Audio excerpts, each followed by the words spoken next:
Still trying to figure out the best way to handle podcast recordings. Yeah, unfortunately, it seems like the good ones are going to pay too, because Skype sucks. I use Skype and it just sucks. Now everything else people tell me to go to, there's hardly any free versions, and you're like, God forbid, pay for something, but yeah. Oh well. Like Cash PT, right? Who's going to pay for that? Yeah, there you go, dude. Yeah, all of a sudden, too, you have to pay for it. Now you start. See, by the way, that was perfect segue, right? Because all of a sudden, when shit isn't free anymore, like you got $1,000 deductible, now you start asking questions, right? And I just did a post on that. It's like people now are asking, well, what do I get for my money? It was like, you didn't care when it was fucking $20 copay. Why do you care now? Right? Yeah. That's a question nobody wants to ask, right? And or even the reason why the cash-based model, I believe, came about anyways, that people... Hold on. I got to tell this guy I butt dialed him real quick, sorry. Was that a duck? Was that a duck? I butt dialed you, sorry. Duck. That was a duck? Yeah, sorry, man. That was a quack, right? Yeah. Dimir? Dude, that was the Michael Eisenhart. You don't just let that go to voicemail, dude. Oh, no. Yeah. Fuck, dude. Yeah, it's not like some lowlife was calling me. That was Mike Eisenhart. Hell yeah. And was that a quack on the ringtone? Yeah, dude. That's the only ringtone that I never miss. I've gone through every ringtone, dude. How fitting. How fitting. Yeah. And my dogs, when I first set that, my dogs freaked out every time the phone rang. They've gotten used to it, but yeah, that was pretty fun. Perfect. So, and here we are about asking the right questions, and we could talk again for hours and hours on this. We're the only industry, healthcare, that in America that has a separation between the consumer and the payment. Right? Tell me another industry. You go to a grocery store, you come with the money. You go buy a pair of shoes, you come with the money. Go to Starbucks, you come with the money. Go get healthcare. Oh, here's my insurance card. What's your coverage? I don't know. Oh, yeah. Right? And that's what I've been dealing with for the years. And people don't like to hear that. And we like to blame everybody else. Yet we need to blame ourselves for two things: not asking the right question, then not holding this patient accountable. What do you mean you don't know your insurance? Oh yeah, you ought to see, I got an email right now. Well, this isn't my issue because my insurance didn't pay you guys. It was like, okay, two things. Two things.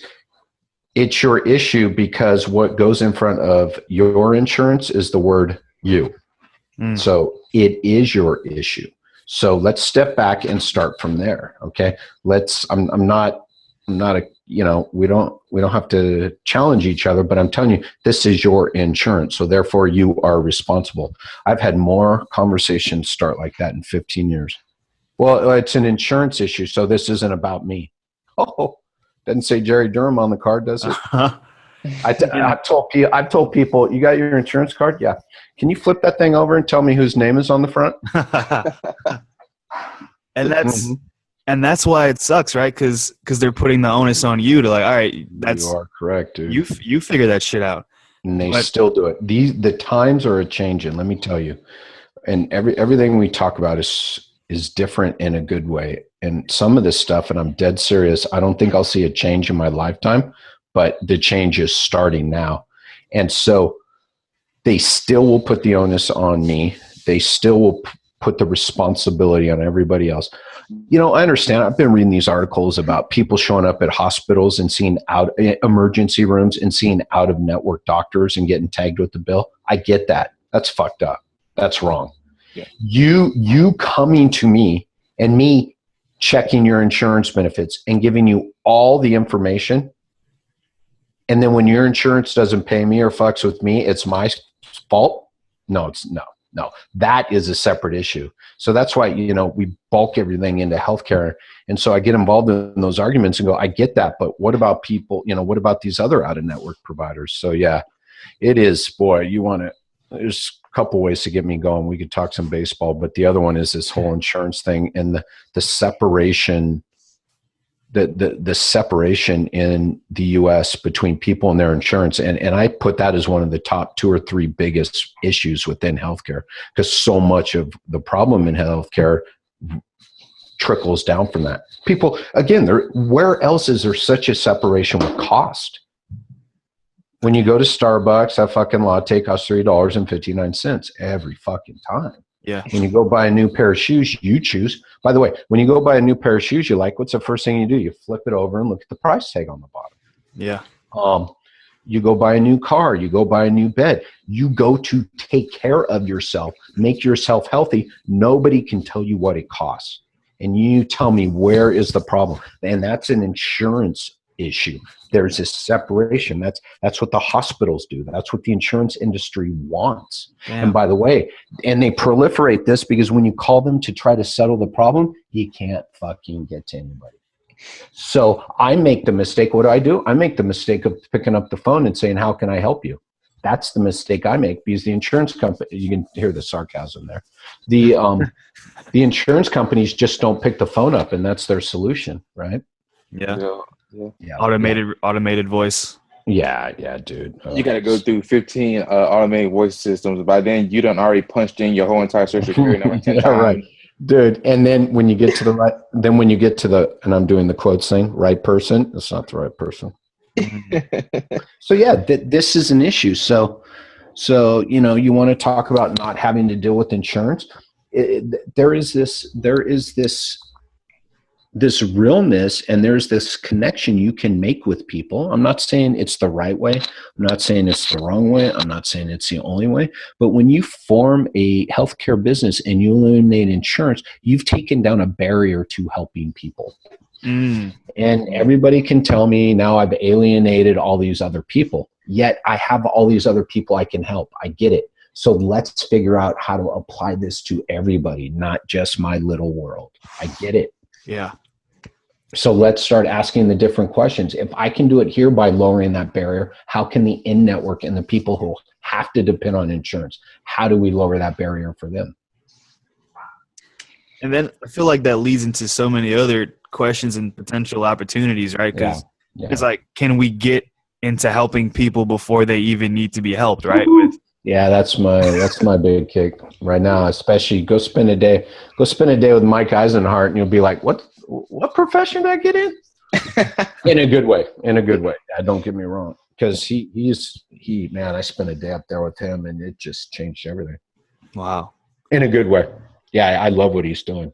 That also makes me think, is it more or less the culture of the company? Is it the culture of the therapist? Is it that we all got into this and said, hey, I really want to help people, but then you look around and everyone is leaving at 5, no one really pushing the envelope, and then you have people like me, Jared, and I guess yourself, that are like, no, we have to do more than just go to the house and be happy with what we're doing and seeing out there in healthcare. Do you believe that it's pushing the envelope issue, or is it more that people just believe that they're doing enough?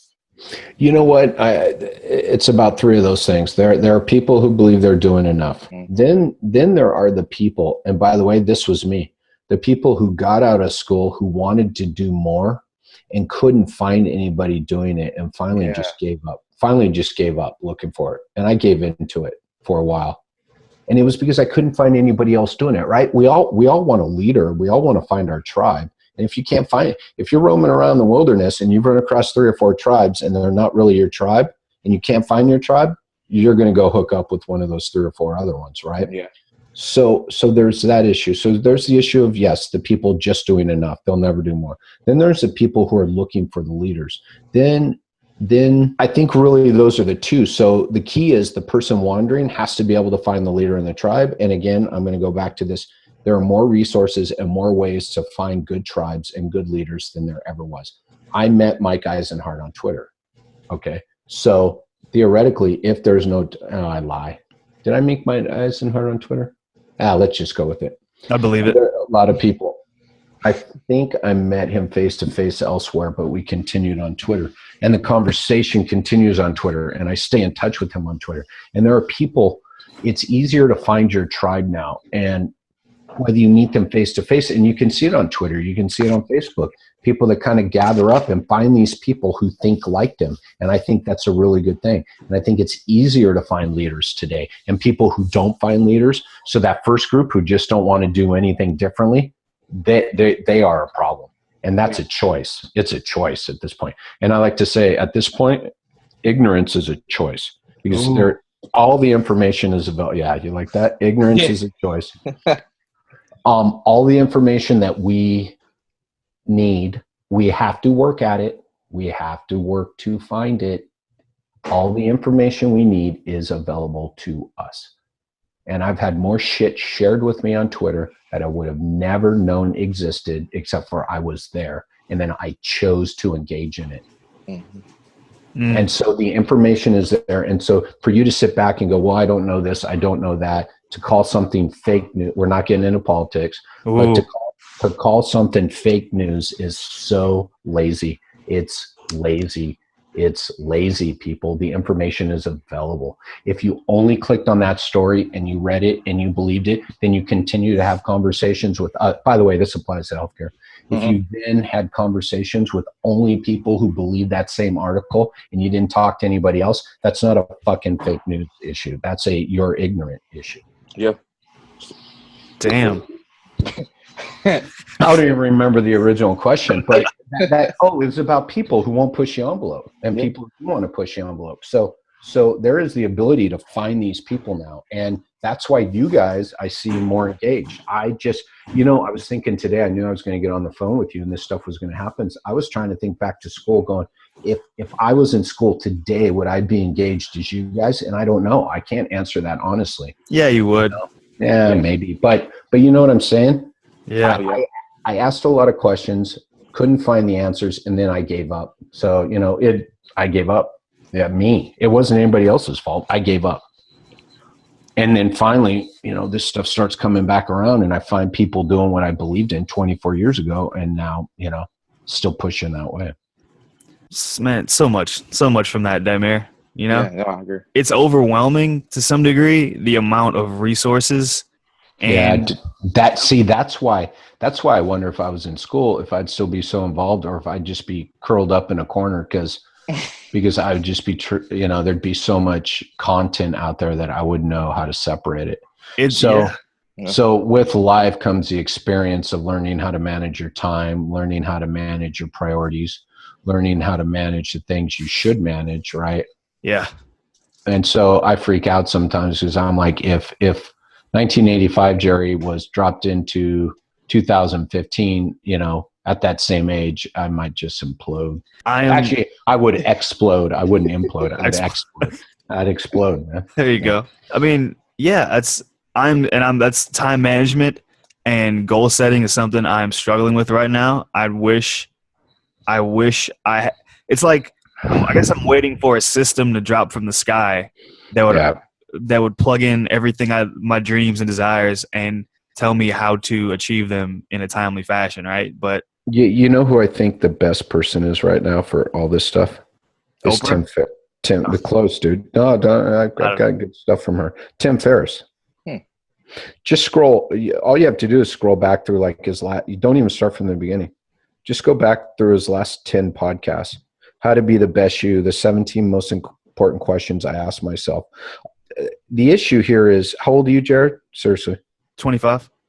So you don't have the same context I do. And by that, I mean, I just have 50 more years of doing shit and it's just doing it. Right. And so the stuff I listen to now with like Tim Ferriss, I have no idea because I've sat there and thought literally, what would I have done with this information at 25? So all I'm going to say is there's valuable stuff for you with the goal setting, with helping you to figure out where you want to be, even without the same context that I'm listening to this stuff in.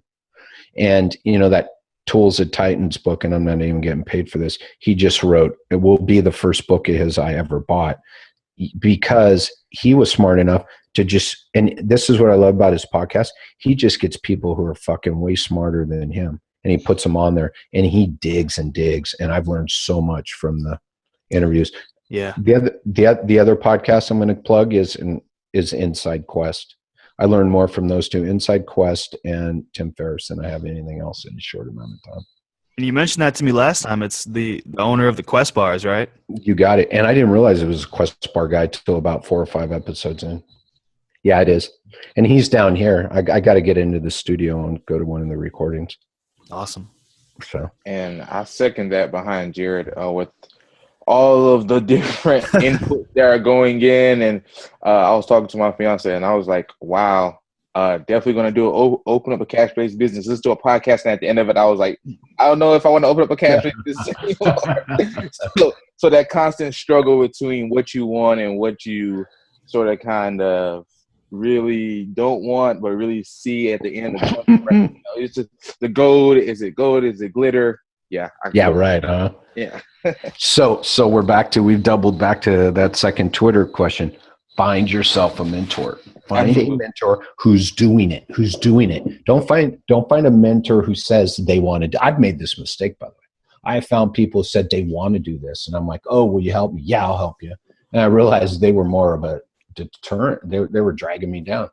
You've got to find someone who's achieving. I shared this recently.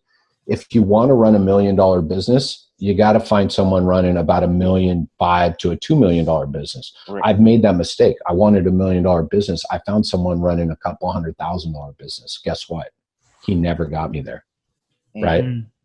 So find that person. I want to own five offices. Okay. Find that person who's grown beyond, what they have. Right. Don't find the guy, I want to create a business. So I'm going to get this guy or girl who's just themselves. They answer the phones all day. They treat patients. They do all the scheduling. They can help me grow into a bigger clinic. No, they can't.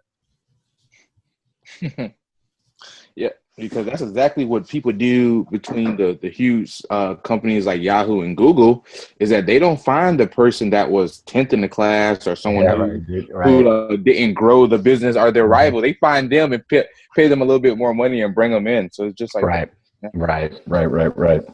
And then remember, great things have been done with people. Gary Vee did that real short burst. Great things have been done by people who were 5th, 6th, 7th, 8th into Google, into Yahoo, and everything else, right? So, that's an interesting concept. But yeah, find someone who's doing it. And again, when we get clinical mentors, we find people who are doing it and been successful. So why don't we do that in the business world, right? Or personal world, like a coach, Absolutely. When are we going to get to the important shit? What's that? The BC. We haven't asked my favorite Beastie Boys album. Well, yeah. I mean, I think now's the best time to do that. Yeah, I think as I don't have kids, but the closest I could think about that's like asking someone with 3 kids to choose their favorite. I'm going to have to default to 2 of them. So I'm going to go with Check Your Head and Ill Communication. Probably Ill Communication. If you held a gun to my head, Ill Communication would be number 1. And then Check Your Head would be number 2. Awesome. And did you know the Beastie Boys play all their own instruments on all their albums? I did not know that. There you go, boys. See? Damn. There you go. Now everybody gets to learn something. R.I.P. MCA. Mm-hmm. Oh, dude. Yeah, that was, don't get me going. I had tickets, man. I had tickets for a couple shows when he got diagnosed.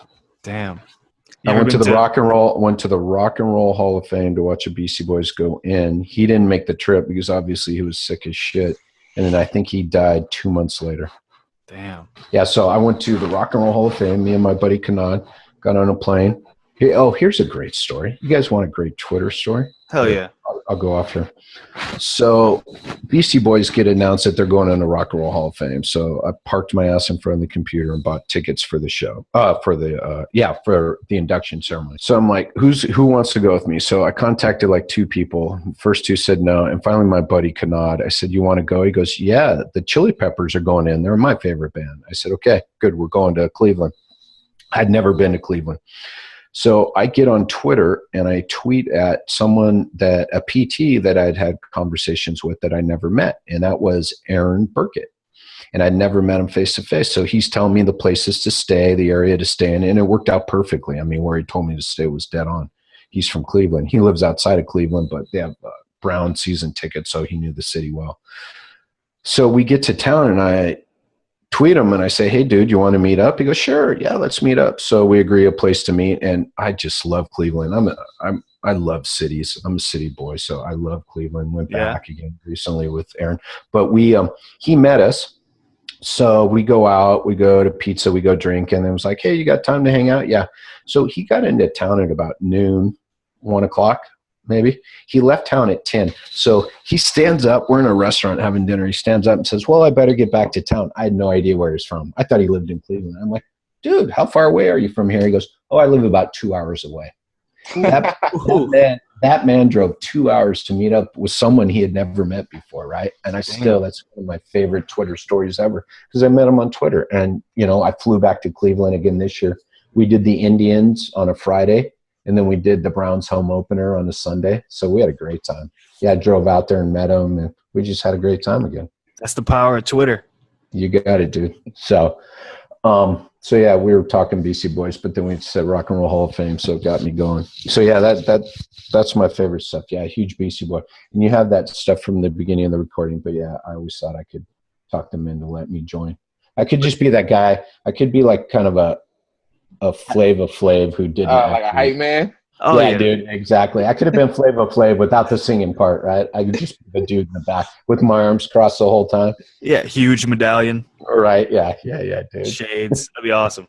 Yeah. Every true group needs a hype man. Oh yeah, dude. Yes, they do. I can just I can't tell you what groups had them, but I can envision the hype guy in the back. I mean, I'm pretty sure Public Enemy had a lot of concerts with just 2 or 3 guys standing in the back with their arms crossed the whole fucking show, right? Oh yeah. Yeah. Well, you're the hype man for physiotherapy. Yeah, dude. Exactly. You are our Flavor Flav. Someone said, so here's another side note. So Chuck D inducts the Beastie Boys in Rock and Roll Hall of Fame. Yeah. Right. And yeah, love them, obviously. And so I'm sitting at the airport next morning to fly to Vegas to speak at a conference. So I'm sitting at the airport in Cleveland. It's like 6 a.m. I'm down at the American end of it, and it appears there's only like one flight for every major city leaving Cleveland, and it's at the same time from the American end. So I see all these people who are obviously music people walking down the other end, because all the West Coast flights are getting ready to go. All of a sudden, Chuck D walks by, and he's by himself, and I'm sitting there, and it's like a moment in time when I'm like, okay, I got 5 seconds to make a decision. Or do I go? And I go. So I ran up to him. I love it. I ran up to him. I said, the typical shit. I said, I'm so sorry to bother you. I said, if you don't mind, I just wanted to say hello and how honored I am to say hello to you, because I flew all the way out here just to see the Beastie Boys go into Rock and Roll Hall of Fame. And he was so stunned, and he was so nice. Wow. And we had such a great conversation. And at one point he goes, hey, well, he goes, I got to get down to my gate in LA. That's where you're flying. Come on, walk down with me. I said, oh, actually I'm going to Vegas. He goes, Vegas? He goes, Vegas? Flames in Vegas. And I was just like, of course he is. That's awesome. So there's a story. Yeah, that was such an epic weekend. Yeah, that was great. Well, he started a revolution with all of the love shows. Oh no, I haven't seen any of that. Oh yeah, wow, yeah, no, that was just you don't even want to know all the spinoffs that came off of that show. Yeah, I bet, man. Yeah, I bet. So, should physical therapy enter the reality TV show realm? Oh, of course, dude. There's nothing we can't. There's nothing we shouldn't do. Well, look, we were in reality TV, right? It was the Olympics, and it was all the cupping shit. Oh, okay. Yeah. Hey. So here we go. Here's an opportunity, right? And I'm going to go on record and say we fucked that opportunity up. I was about to hint at that. I was about to ask you. Yeah, we fucked that up. I mean, you go on the Today Show, and it's all the coaches and whatever cup practitioners there are. And then, to shit on us a bit, we just debated that shit, right? We just went on Twitter. We sat back and argued with ourselves for everybody to watch. Perfect. Yeah. Mm-hmm. Yeah, PT 101. Yeah. And again, if we step back and ask the right question, it's not, oh, this is wrong, this is right. It's like, well, let's step back. It's like, how? Okay, let's ask why. I just read a great book called Susceptible You by Eric Vance, and I'm hoping to get him on my podcast soon. susceptible you. And it's a whole book about placebo and nocebo, and just looking at the history of it and talking to people. He has what I love about it, and I just wrote a review on Amazon for it. He has no opinion of it. He's just trying to share, and he's asking all these questions. And when you get to the last page, you're like, wow, that was a lot of questions. And now I have more questions. I'm like, that's the way it should be. Right. And so we've taken the word placebo and we've made it a bad word. We've made it a naughty word, and nobody's allowed to say it. And placebo, when used with evidence-based medicine, can improve outcomes. So we have to learn how to engage it, because placebo is simple enough as someone walking into the clinic and going, this looks like the right place. Yeah. Oh, yeah. Right. Versus someone walking in and going, I'm not sure if I'm in the right place, kind of dirty, kind of loud, kind of looks like everywhere else I've been. Look at those stains in the carpet. Right. Yeah. And guess what? Both of those people are now going to achieve a different outcome because of that. Right. So it's not about what you deliver, for their condition. It's about the whole picture. It's about the whole person. It's about the whole experience. And that's, Alan and I were just talking about that yesterday. Oh, really? And it's something I brought it up again. It's something I'm still struggling with to understand. But it's just what you're saying. It's like everything we learned in school and the continuing ed, the variables of clinical treatment, whether it's manual therapy, whether it's cupping, dry needling, corrective exercise, whatever is in our toolbox, those are just variables to providing what you said, an experience. And overall, it's the experience that counts. You can plug in with whatever variables for the most part, right? Or it's getting that patient better or giving them an experience that they can honestly do a testimonial for you and say, I achieved my outcomes or whatever. Yeah. Yeah. And this is such a interesting conversation. It'd be interesting to get Eric Vance on the podcast, because I want to get more experienced people. So Eric Vance has a biology degree, which is okay, but I want to get some other people just talking about customer experience, patient experience, and talk more about that in 17. And let everybody argue about what we deliver. You guys argue about what we deliver. I'm going to talk about how we deliver it. I'm going to talk about why we deliver it. Right. And another guy, John Wolf out of Arizona, is awesome with this. And he has this awesome conversation he has with someone who comes in and asks for ultrasound. And guess what? That person will probably get ultrasound on the first day. Yeah. Mm-hmm. And that person will probably not get ultrasound anymore. So if you want to put that person into this into this big group that he's not a good practitioner, then we're all going to fail. If you want to look at everything within its context, and that's the way the bulk of the people present that we see, then are we willing to look at the whole experience and weigh the evidence of the whole experience and not just a single encounter or a single intervention? This was my beef earlier about a conversation about the biopsychosocial approach to people with pain. I keep asking, everybody is a biopsychosocial patient. Everybody who walks in has a biology, has a psychology component, and has a and a social component, right? So if we want to argue about who's we do this all the time. We swing the pendulum. Oh, manual therapy is bad. Manual therapy with exercise is okay, right? So why the fuck don't we just talk about that? Yeah. Right? Why do we keep wanting to bring everything down? And this is my beef with. I'm not anti-science. I'm a huge science guy. I love science. It's about application of science. Mm-hmm. And so, science's role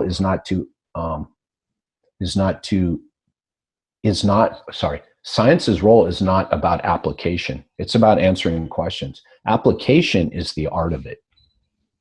Okay. Right. Science says, A versus B, A. For whatever you were testing. And you're testing, remember, your science doesn't prove anything. It disproves things, that this will not do what you claimed it did, right? Yeah. Right. So once we understand that better, and really the job of science is to ask more questions. So when you get done, you should say, oh, okay, what next, right? Okay, what next? Okay, what next? And then the scientists and the clinical people have to come together tighter in physical therapy. We have to do what's best for the patient. The brief history lesson that I know of why we started to do is A better than B or B better than C is because we felt like we weren't getting that respect from other professions. And I think that what led to our downfall a little bit. No. No, we have to have the science. We have to have the science, right?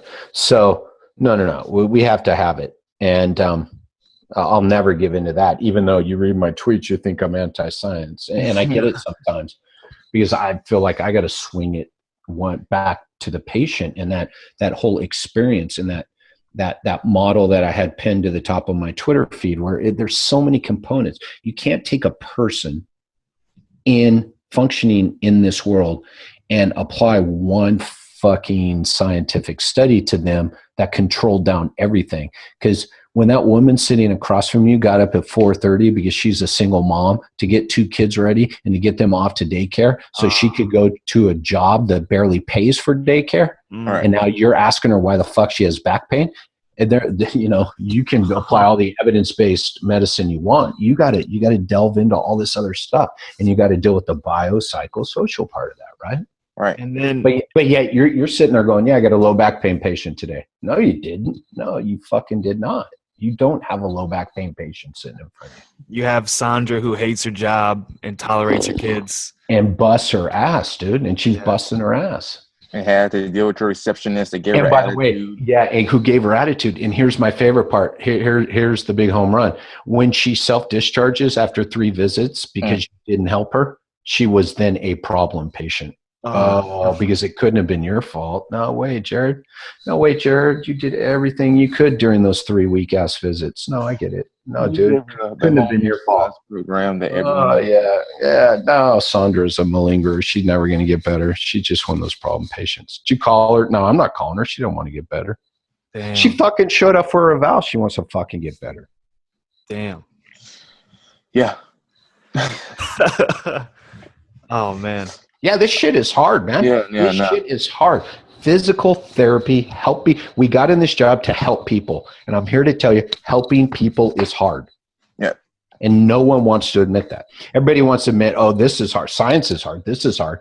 And then you got the most complex system in the whole fucking universe sitting across from you. And you want to go, this is easy.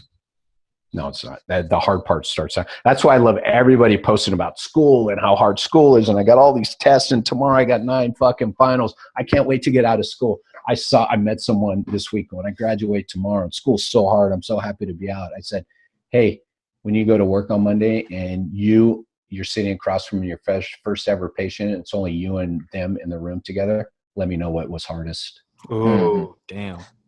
I'm just saying, let's just keep everything in perspective. I'm not saying school ain't hard because school's hard, but man, the hard part starts the day you get that license because now you got to work at it, man, every day, and everybody's different. And this is that thing, that 13th person in your day has to be treated the same way as the first person or else you're failing them. Absolutely. So again, back to models, and are we asking the right question? Should we be treating 13 people a day? I don't know. What is the best model for keeping everybody fresh, right? Patients, giving them everything they deserve every visit. And yes, there are people who don't want to get better. I get it, but the majority of people do. Absolutely. What's the secret to keeping it fresh, Jerry?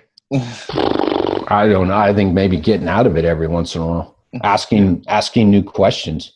Making sure you take days off, man. I worked a 4-10. I had Wednesdays off. I think that was one of the best things I ever did. So I worked 2 days in a row treating people. I was still treating patients full time. I had Wednesdays off, and then I treated people 2 days straight. But I never had a run of more than 2 days, right? And looking back, that was the best thing. Everybody wants a 3-day weekend. I tried that. I took Mondays off and took Fridays off and took Wednesdays off. I never felt better.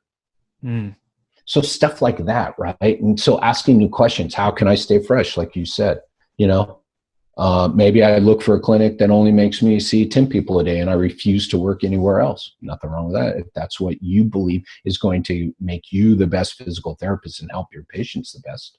All right. Or just go start your own fucking clinic and make your own rules. Yeah, or that. Sound like the plan. Yeah, I think that's the plan. And at all levels. And by the way, whether it's a pro bono clinic or whatever it is, man.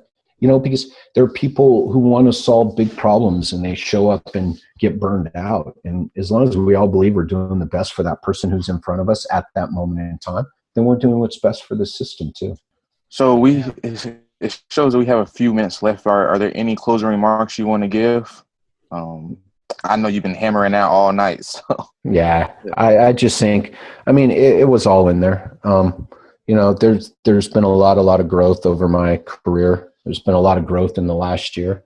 2016 was not a good year for me. And I don't mean politically because of who won the presidency. I could throw that out.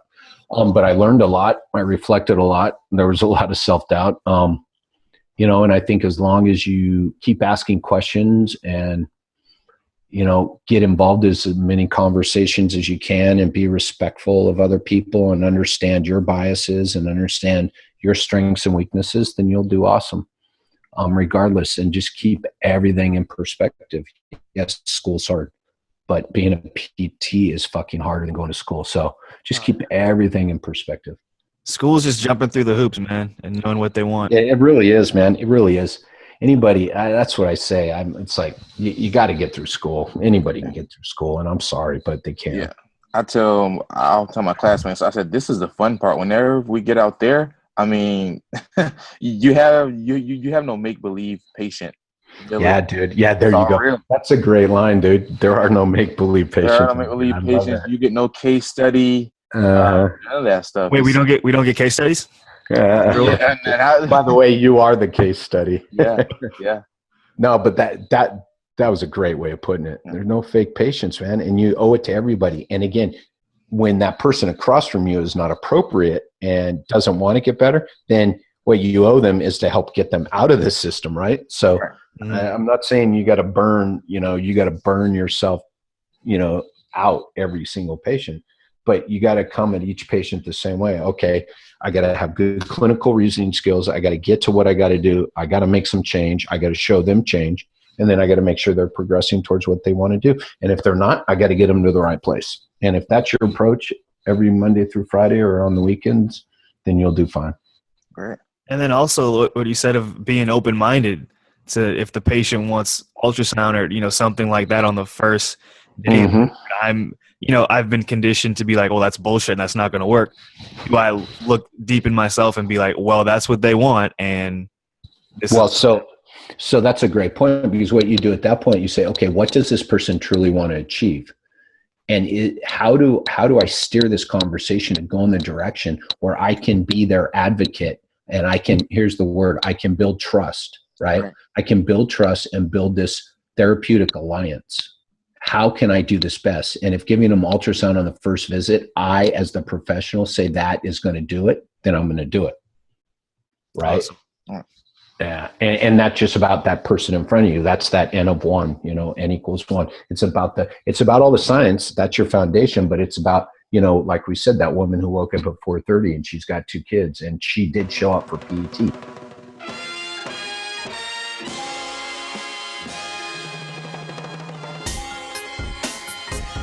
And thank you for listening to the Duck Race Podcast. It is Dimer Jones here, first-year student at South College University. I'm Steven Liuza. I'm a second-year PT student at Langston University, Oklahoma City.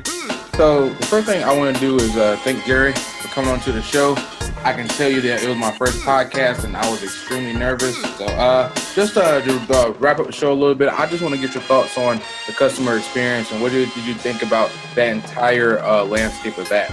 Yeah, no, I definitely enjoyed hearing that aspect because I think we do, just in reading a lot of the Facebook posts, stuff like that we do tend to put a lot of blame on others when in fact it could be ourselves, just, public perception, like realizing public perception and seeing how important it is that we educate our patients and, kind of fight for ourselves when not a lot of people are going to do it for us.